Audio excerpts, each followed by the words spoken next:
Okay, so where else can we see successful and unsuccessful wells based on differences in water tables? Well, one really cool example is something called a perched water table. And a perched water table is separate from the main water table, as you can see by this diagram. As you guys are probably aware, we don't have homogeneous sediment or rock layers from the surface down to the core of the earth. Everything changes. And in that change, a lot of times you'll have interbedded aquifers with aquatards, such we see in this diagram. We have this sort of light tan material that's probably a sandstone, and then we have this dark material that's probably a shale.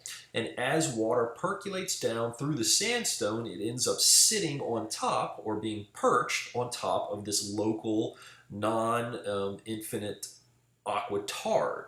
When that happens, we have what's called a perched water table, and that's just a localized water table, a giant puddle under the ground, if you will.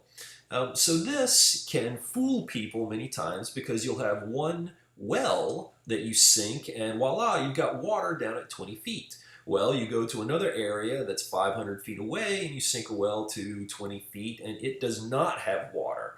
And the reason is because you may have missed that perched aquifer.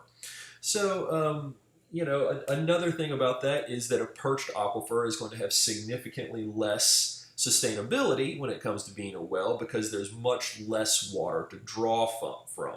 This particular diagram shows the well in the perched aquifer and then springs flowing out the side of the hill. Which is going to decrease the amount of time that water stays on top of that aquitard. So this is just one more facet of trying to figure out available water resources.